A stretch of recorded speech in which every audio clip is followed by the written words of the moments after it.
পুজোর বাকি আর মাত্র কয়েকটা দিন, আর তার আগেই রাজ্যে একাধিক কর্মসংস্থানের কথা ঘোষণা করলেন মুখ্যমন্ত্রী মমতা বন্দ্যোপাধ্যায়।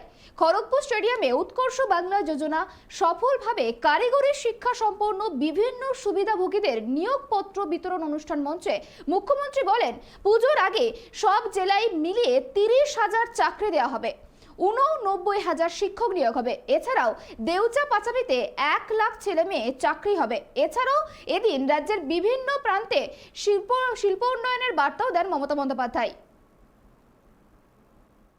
আপনি স্কুল টিচারিও প্রয়োজন পড়লে করবেন, সুযোগ পেলে কেন করবেন না? আগামী দিনেও তো 89,000 প্রায় নেওয়া হবে।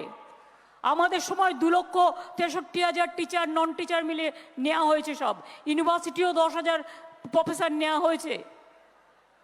এই যে ইন্ডাস্ট্রিগুলো হচ্ছে, আপনাদের বাইরে খোঁজবার দরকার নেই, হতাশ হবার দরকার নেই। আজকে যে দেখলেন টাটা মেটালিক এখানে আরও 600 কোটি টাকা বিনিয়োগ করলো, মানে আরও 1,000 লোকাল ছেলের চাকরি হবে, 500 থেকে 1,000।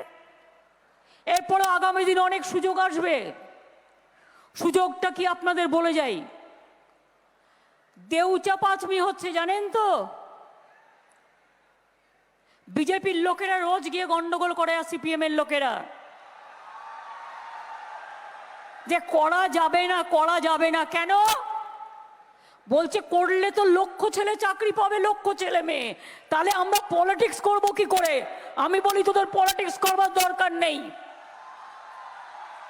যার খেতে দেবার ক্ষমতা নেই তার পলিটিক্স করবার দরকার নেই।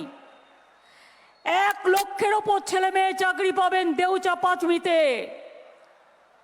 পৃথিবীর বৃহত্তর দ্বিতীয় কয়লা শিল্প তৈরি হচ্ছে, কাজ শুরু হয়ে গেছে।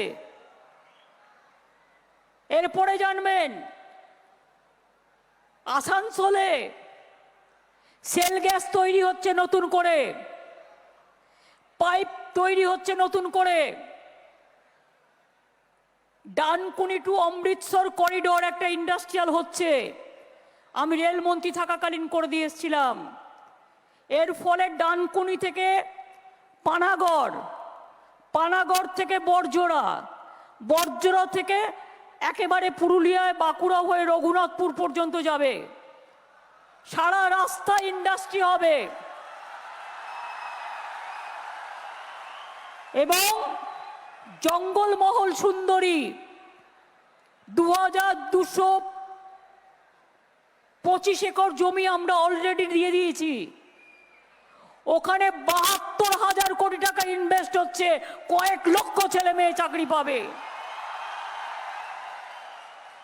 তো বাঁকুড়া, পুরুলিয়া, মিদনাপুর, ঝাড়গ্রাম, দুর্গাপুর, বর্ধমান পশ্চিম, বীরভূম, নদিয়া, মুর্শিদাবাদ, এগুলো ঢেলে কাজ হবে। কারণ একদিকে দেউচা পাঁচমি, একদিকে রঘুনাথপুর, একদিকে সেল গ্যাস, আবার তাজপুর পোর্টও কিন্তু হয়ে যাচ্ছে।